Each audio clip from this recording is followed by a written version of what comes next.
సార్లు మీరు ఒకసారి అసెంబ్లీలో తీర్మానం చేశారు, ఇప్పుడు మరొకసారి క్యాబినెట్లో ఆమోదం తెలుపుతున్నారు. సో మీరు కన్ఫ్యూజ్ చేస్తున్నారా, లేకుంటే ప్రజలు కన్ఫ్యూజ్ అవుతున్నారా? ఈ మరి బీజేపీ బీఆర్ఎస్ ఆరోపణలు ఎట్లా చూస్తారు? అంటే ప్రధానంగా ఇక్కడ కన్ఫ్యూజ్ కావాల్సిన అవసరం లేదు. ఎందుకంటే రాష్ట్రపతి గారికి అసెంబ్లీలో బిల్లు పాస్ చేసిన తర్వాత గవర్నర్ ఆమోదం తర్వాత రాష్ట్రపతి గారికి పంపారు. 3 నెలల లోపు నిర్ణయం తీసుకోవాలి. వారు నిర్ణయం తీసుకోలేదు. ఇక్కడ లోకల్ బాడీ ఎలక్షన్ పెట్టాలని చెప్పేసి హైకోర్టు రాష్ట్ర ప్రభుత్వం సూచన చేస్తే నెల రోజుల లోపు రిజర్వేషన్లు ఖరారు చేస్తామని చెప్పేసి అఫిడవిట్ సమర్పించిన మాట వాస్తవం. దానిలో భాగంగా 2018లో ఏదైతే పంచాయతీ యాక్ట్ ఉందో దాన్ని చేంజ్ చేసే క్రమంలో ఆర్డినెన్స్ ద్వారా చేంజ్ చేయాలని చెప్పి ప్రభుత్వం భావిస్తూ ఉంది. అదే కాకుండా ఈ నెల 25వ తారీఖున కూడా ప్రత్యేక అసెంబ్లీ సమావేశం ఏర్పాటు చేసి రాటిఫికేషన్ చేసే ఉద్దేశం కూడా కాంగ్రెస్ ప్రభుత్వం అనుకున్నది.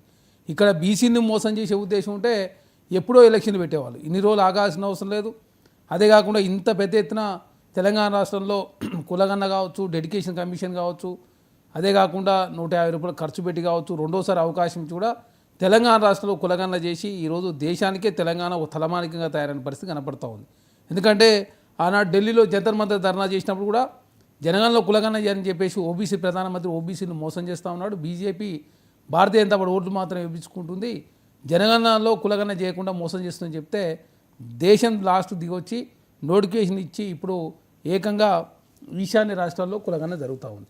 అదే కాకుండా తెలంగాణలో కూడా తర్వాత ఇంకా 2-3 నెలల తర్వాత కూడా జరగబోతూ ఉంది. కాబట్టి ఇక్కడ బీసీలను గతంలో కామారెడ్డిలో ఇచ్చిన డిక్లరేషన్ కావచ్చు, కామారెడ్డి ఇచ్చిన మాట కావచ్చు, రాహుల్ గాంధీ గారు కావచ్చు, కాంగ్రెస్ పార్టీ కావచ్చు, రేపు జరగబోయే పార్లమెంట్ సమావేశాలు కావచ్చు, ఇండియా కూటమిలో పార్టీలను కూడా పార్లమెంట్లో లేవనెత్తబోతూ ఉన్నాయి.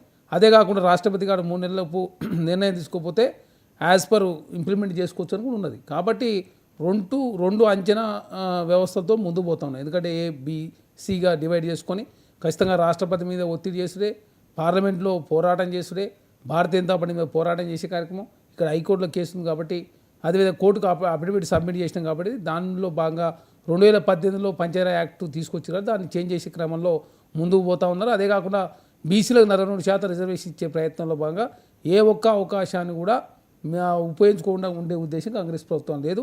అనవసరంగా రాజకీయం చేసే ప్రయత్నం BRS party, Bharatiya Janata party చేస్తుంది.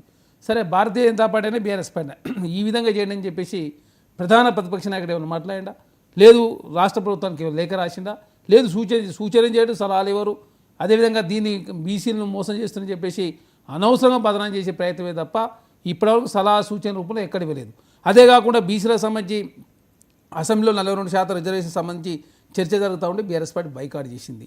తర్వాత కౌన్సిల్లో వాళ్ళకి సంబంధించిన ఎమ్మెల్సీలు బైకాట్ చేశారు. కల్వకుంట్ల కవిత గారు తప్ప బీఆర్ఎస్ పార్టీలో ఉన్నటువంటి ఎమ్మెల్సీలు కావచ్చు, ఎమ్మెల్యేలంతా కూడా బైకాట్ చేసి వెళ్ళిపోయిన పరిస్థితి మనం చూసినాం. అదే కాకుండా కేసీఆర్ గారు కావచ్చు, కేటీఆర్ గారు కావచ్చు, హరీష్ రావు ముగ్గురు కూడా కులగన్న వివరాలు నమోదు చేసుకోలేదు. ఓన్లీ వాళ్ళ ఇంట్లో కల్వకుంట్ల కవిత గారు మాత్రమే నమోదు చేసుకున్న పరిస్థితి. కాబట్టి ఇంకా కల్వకుంట్ల కవిత గారు అంతో ఇంతో మాట్లాడుతూ ఉంది. బీఆర్ఎస్ పార్టీ సలహా సూచన ఇవ్వకుండా ఎంతసేపు మోసం చేస్తారు. మీరు 34% రిజర్వేషన్లు 22% కుదించి ప్రధానంగా ఎంపీటీ జడ్జి ఎలక్షన్లో బీసీలకు అన్యాయం చేశారు. తర్వాత సర్పంచ్లకు వస్తాక 18% పరిస్థితి. అదే కాకుండా బీసీలకు సంబంధించి అన్ని రకాలుగా బీఆర్ఎస్ పార్టీలో అన్యాయం జరుగుతూ ఉంది. ఎందుకంటే బీఆర్ఎస్లో రాష్ట్ర అధ్యక్షుడు కేసీఆర్ గారు, వర్కింగ్ మెయిన్ కేటీఆర్ గారు, బీఆర్ఎల్ నేత కూడా కేసీఆర్ గారు ఉన్న పరిస్థితి.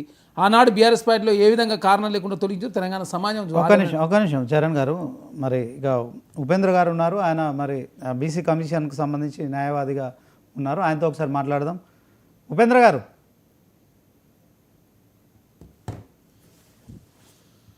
ఓకే, ఉపేంద్ర గారు టెక్నికల్గా ఆయన అందుబాటులో లేరు. జయరాం గారితో మాట్లాడు. డాక్టర్ జయరాం గారు చెప్పండి, ఎట్లా చూస్తారు? మొత్తానికి ఒక కన్ఫ్యూజన్ మరొకసారి క్రియేట్ అవుతుంది దీంట్లో. మరి ప్రభుత్వం అయితే చెప్తోంది రాష్ట్రపతి వద్దకి, మరి చరణ్ కౌశిక్ యాదవ్ చెప్తున్నారు 3 నెలలు అయింది, రాష్ట్రపతి ఇంకా నిర్ణయం తీసుకోలేదు, అందుకే మరొకసారి కేబినెట్లో ఆమోదం చేసి దాన్ని పంపిస్తాము, ఆర్డినెన్స్ తీసుకొస్తున్నామని చెప్తున్నారు. వాస్తవానికి బీసీలకు మరి ఇప్పటికైనా సరైన సముచితమైన అవకాశాలు లభిస్తాయి విద్యా, ఉద్యోగ, రాజకీయాల్లో అని అంతా ఆశిస్తున్న తరుణంలో ఈ కన్ఫ్యూజన్ ఏంటి? వాస్తవానికి ఏం జరుగుతుంది చెప్పండి. మీకు ప్యానల్లో ఉన్న తమ్ముడు చరణ్, కాంగ్రెస్ అధికార ప్రతినిధి, సో 99 న్యూస్ ప్రేక్షకులకు మరొకసారి నమస్కారాలు, బీఆర్ఎస్ నేతలతో సహా. సో ఇక్కడ మనము శ్రీను 2 విషయాలు మనం గమనించాలి. ఎప్పుడైనా కూడా రిజర్వేషన్ బీసీలకు ఇవ్వాలి అనే అంశాన్ని ఎవరమైనా సమర్థిస్తాం. సో అందరం సమర్థిస్తాము, దాన్ని డెఫినెట్గా ఇవ్వాల్సిందే. ఎందుకంటే మన జనాభా లోపల అంటే మన భారతదేశాన్ని మొత్తం కోడ్ చేయలేను కానీ తెలంగాణ మన ఇప్పుడు కౌంట్ మనకు లెక్క అయింది కాబట్టి తెలంగాణ జనాభా లోపల 56% బీసీ జనాభా ఉంటే 42% రిజర్వేషన్ కేటాయింపులు చేసింది. ఈ రిజర్వేషన్ కేటాయింపులు అనేటివి ఓన్లీ రానున్న ఎలక్షన్లకు మాత్రమే పరిమితమయ్యే విధంగా కాకుండా సో విద్యా ఉద్యోగాలు ప్రమోషన్లలో అది ఇస్తే బాగుంటుంది. ఒకవైపు విద్య ఉద్యోగాలు ప్రమోషన్లు ఉంటుంది.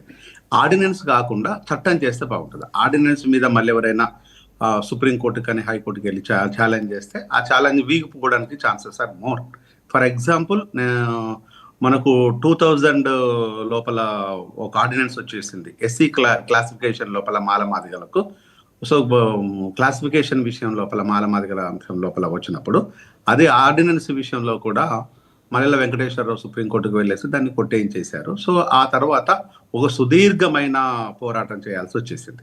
సో ఇట్లా పోరాటాల వైపు ఎస్సీలు ఎస్టీలు బీసీ మైనారిటీలు వెళ్లకుండా ఆ బిడ్డలు చదువుకొని ఆర్థికంగా రాజకీయంగా ఎదగడం కోసము ఉద్యోగ ప్రమోషన్లో కానీ విద్యలో కానీ ఇతర అంశాల లోపల కానీ వాళ్ళకు ఉపయోగకరంగా ఉంటూ ఎవరైనా కోరుకుంటాం. సో ఇది సహజంగా ఎవరైనా కోరుకునే భాష, అందరూ ఆహ్వానించే భాషలో నేను చెప్పాను. కానీ ప్రభుత్వం చేస్తున్నది ఏంటంటే ఇక్కడ ఓన్లీ ఆర్డినెన్స్ తీసుకొస్తామని చెప్పి ఆర్డినెన్స్ ఇవ్వలేదు, తీసుకొస్తామంటుంది. ఆ తీసుకొస్తామనే అంశాన్ని కాకుండా మీరు ఆర్డినెన్స్ తీసుకురాకండి.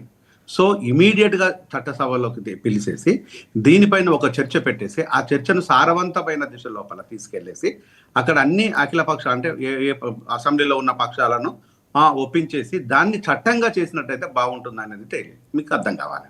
అంతే తప్ప ఈ ఆర్డినెన్స్లు వీటి వల్ల పెద్ద ప్రయోజనాలు ఏముండవు. సో ఇదొక అంశం.